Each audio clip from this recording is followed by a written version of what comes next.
Pernah nggak merasa menikah dengan satu orang, tapi hidup bersama banyak orang? Di channel Bunda Muryani, kami menghadirkan kisah fiktif dan drama keluarga yang dekat dengan realita hidup. Jika kamu suka cerita yang pelan tapi mengena di hati, subscribe Bunda Muryani. Karena kisah ini mungkin bukan nyata, tapi rasanya sangat dekat. Setiap akhir bulan, aku selalu menghitung hari dengan perasaan yang sulit dijelaskan. Bukan karena menunggu kebahagiaan, tapi karena menunggu kenyataan yang hampir selalu sama. Gaji suamiku. Bukan karena aku materialistis, bukan karena aku haus kemewahan, melainkan karena dari sanalah aku menggantungkan banyak hal.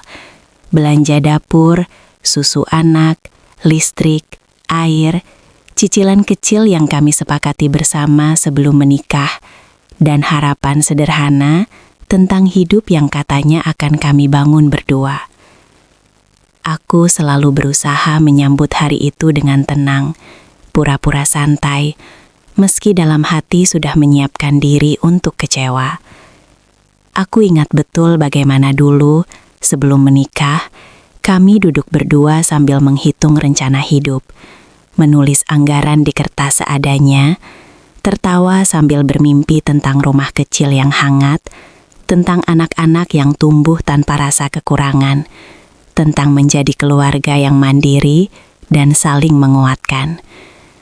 Tapi kenyataan setelah menikah perlahan mengikis semua bayangan itu. Gaji suamiku datang, lalu pergi, bahkan sebelum sempat singgah sepenuhnya di rumah kami. Aku jarang benar-benar melihatnya utuh. Selalu ada cerita yang menyertainya, tentang adik yang butuh biaya, tentang orang tua yang keperluannya mendadak, tentang saudara yang sedang kesusahan, tentang keluarga yang tak mungkin ditolak. Aku mendengarnya dengan wajah yang berusaha netral, dengan senyum yang kupaksakan agar tak terlihat perhitungan. Padahal dalam dadaku ada sesak yang tak pernah benar-benar reda. Setiap akhir bulan menjadi pengulangan dari luka kecil yang terus bertambah. Luka yang tak berdarah, tapi perihnya menetap. Aku belajar menyederhanakan banyak hal, bukan karena ingin hidup minimalis, tapi karena tak ada pilihan lain. Aku memotong pengeluaran, menunda kebutuhan, menahan keinginan, dan menyebut semuanya sebagai pengorbanan. Meski dalam hati aku tahu, ini bukan pengorbanan yang disepakati bersama. Ada malam-malam ketika aku duduk sendiri di dapur, menatap daftar belanja yang penuh coretan, menghapus satu persatu barang yang sebenarnya perlu, sambil bertanya dalam hati, apakah wajar jika rumah tanggaku selalu menjadi prioritas terakhir? Aku sering merasa seperti penjaga rumah yang hanya bertugas bertahan, sementara hasil jerih payah suamiku mengalir keluar tanpa pernah benar-benar kembali. Aku mencoba memahami, sungguh, karena aku juga berasal dari keluarga. Aku tahu rasanya membantu. Aku tahu rasanya merasa bertanggung jawab. Tapi semakin sering aku mengalah, semakin aku kehilangan diriku sendiri. Ada rasa iri yang diam-diam tumbuh ketika aku melihat suamiku begitu sigap memenuhi kebutuhan keluarganya.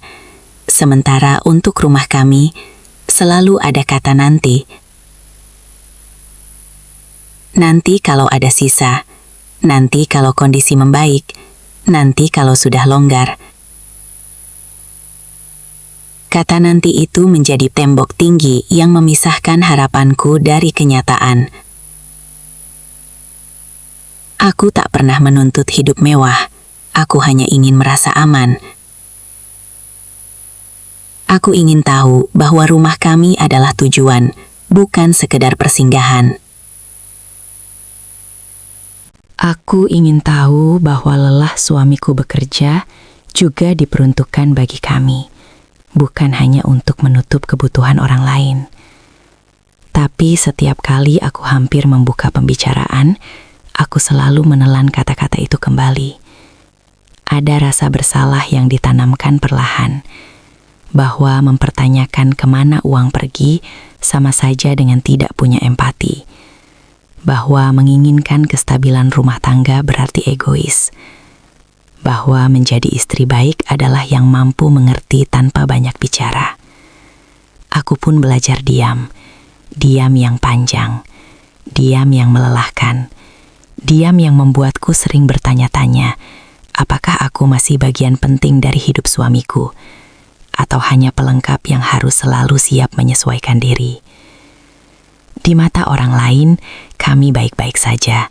Tak ada pertengkaran besar, tak ada drama mencolok. Tapi di balik pintu rumah, ada aku yang berkali-kali menghitung uang receh. Ada aku yang menunda membeli kebutuhan anak. Ada aku yang berpura-pura kuat ketika kenyataan tak seindah rencana.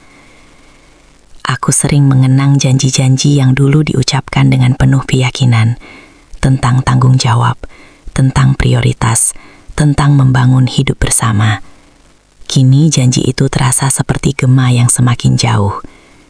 Setiap akhir bulan, aku kembali menunggu, bukan lagi dengan harapan besar, tapi dengan ketahanan yang kupelajari dari kecewa yang berulang. Aku tak tahu sampai kapan aku bisa terus mengerti tanpa dimengerti, terus memberi ruang tanpa pernah benar-benar mendapat tempat. Yang aku tahu, gaji suamiku selalu habis setiap bulan, dan bersamaan dengan itu, sedikit demi sedikit kepercayaan dan kebahagiaanku ikut terkikis, pelan tapi pasti, tanpa suara, tanpa saksi, tanpa ada yang benar-benar menyadari betapa sunyinya menjadi istri yang selalu diminta memahami, tapi jarang sekali diprioritaskan. Gaji itu selalu habis. Tapi bukan karena kami boros, bukan karena hidup kami berlebihan, melainkan karena sejak awal, uang itu tak pernah benar-benar dianggap milik rumah ini. Selalu ada prioritas lain yang datang lebih dulu, seolah rumah tangga kami harus antre di belakang kepentingan banyak orang. Aku mendengar nama-nama disebutkan dengan nada penuh tanggung jawab. Adik, kakak, orang tua, saudara jauh. Dan setiap nama membawa alasan yang tak mungkin dibantah. Katanya ini cuma sementara. Katanya nanti akan ada ganti. Katanya keluarga harus saling menolong. Aku mengangguk, lagi-lagi mengangguk. Meski dalam hati ada perasaan pahit yang sulit dijelaskan. Bukan karena aku tak mau membantu, tapi karena aku mulai sadar bahwa bantuan ini tak pernah punya batas. Rumah kami tak pernah benar-benar kebagian giliran. Uang pergi tanpa diskusi. Keputusan dibuat tanpa perhitungan bersama. Dan aku baru tahu setelah semuanya terjadi.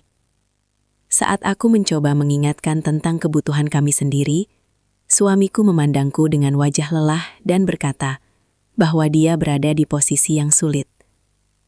Kalimat itu membuatku terdiam, karena entah kenapa, kesulitanku sendiri tak pernah dianggap posisi yang perlu dipahami. Aku mulai menyadari bahwa dalam pernikahan ini, empati selalu mengalir satu arah. Aku diharapkan kuat, sabar, dan mengerti.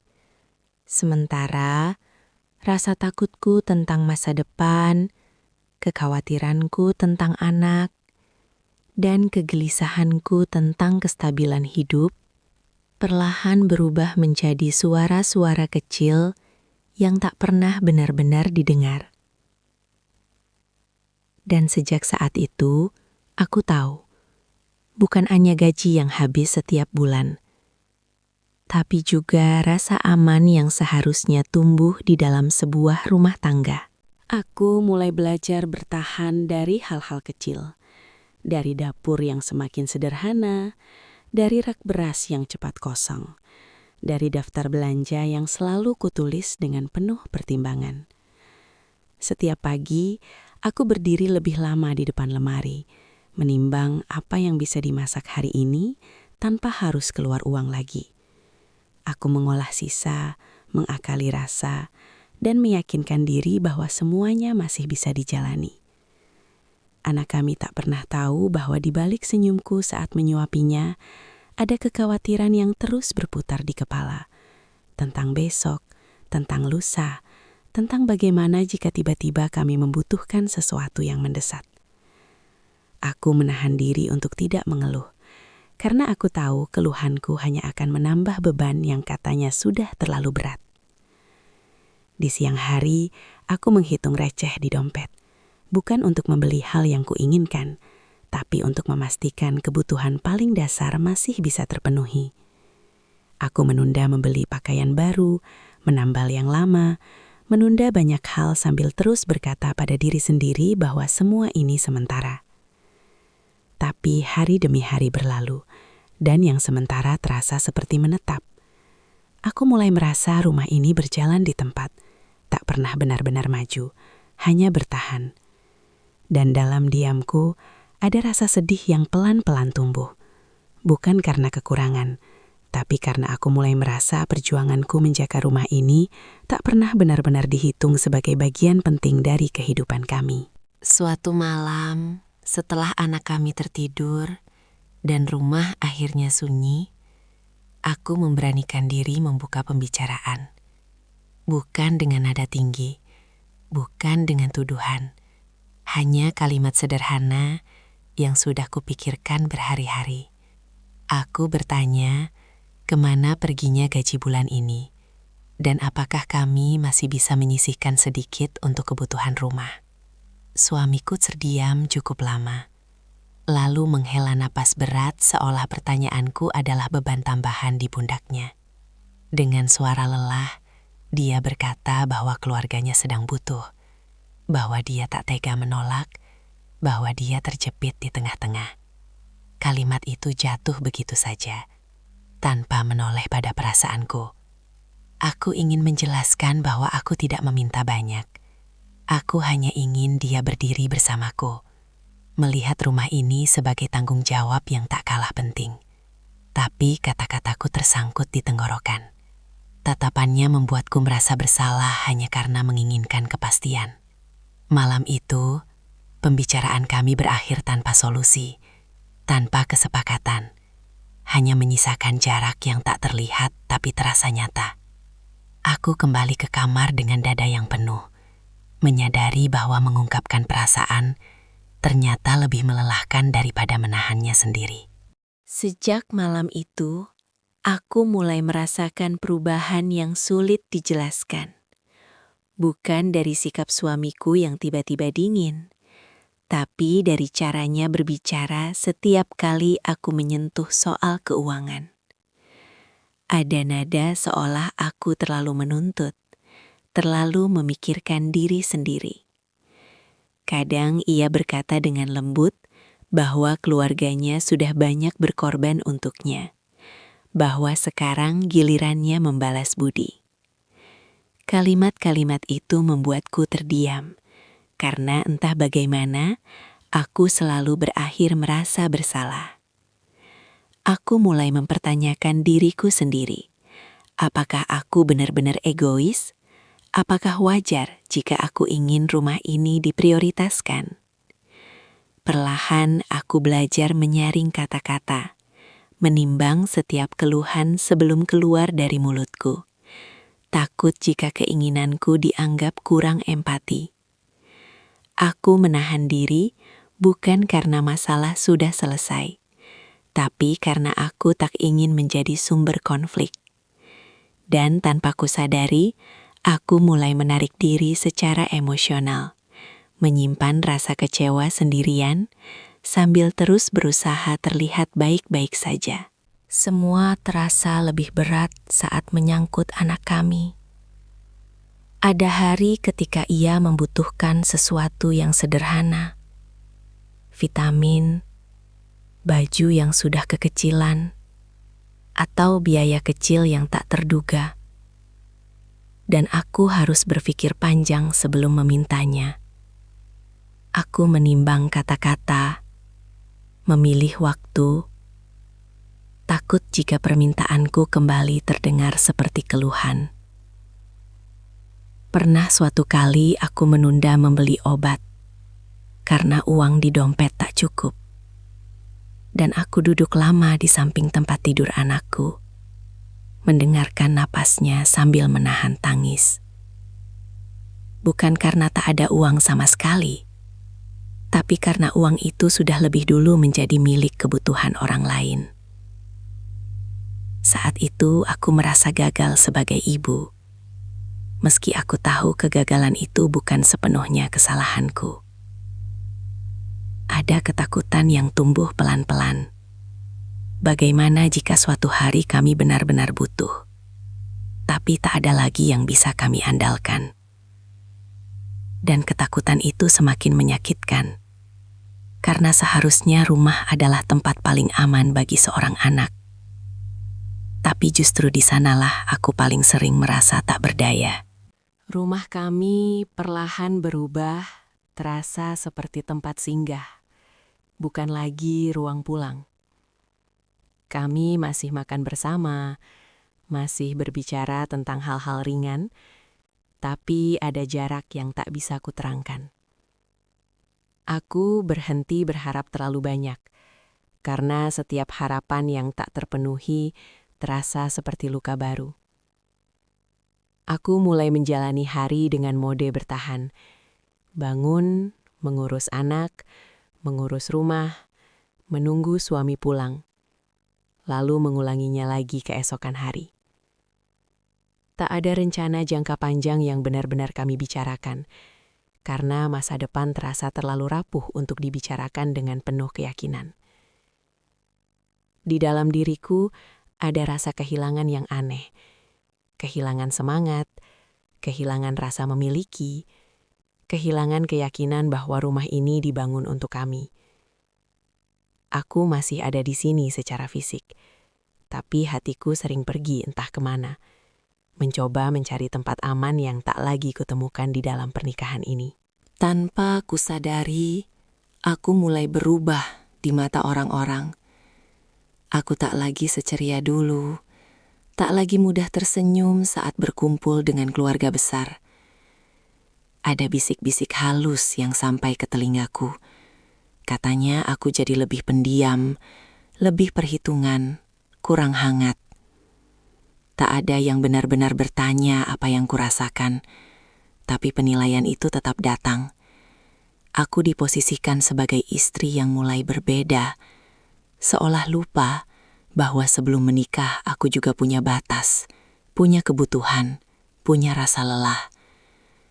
Tekanan itu membuatku semakin menutup diri. Aku belajar tersenyum seperlunya, berbicara seperlunya, dan menyimpan semua keresahan di dalam hati. Aku tak ingin menambah masalah, tak ingin dianggap penyebab keretakan. Tapi semakin aku berusaha menyesuaikan diri, semakin aku merasa menghilang sebagai diriku sendiri. Ada satu titik ketika aku berhenti berharap. Bukan karena masalah selesai, tapi karena aku terlalu lelah untuk kecewa lagi. Aku tak lagi menunggu perubahan, tak lagi membayangkan masa depan yang dulu sering kami bicarakan. Aku menjalani hari dengan hati yang lebih datar, seolah memasang pelindung agar tak mudah terluka. Saat suamiku berkata semuanya akan membaik, aku hanya mengangguk tanpa rasa. Janji-janji itu terdengar jauh, seperti cerita yang tak lagi kutunggu akhirnya.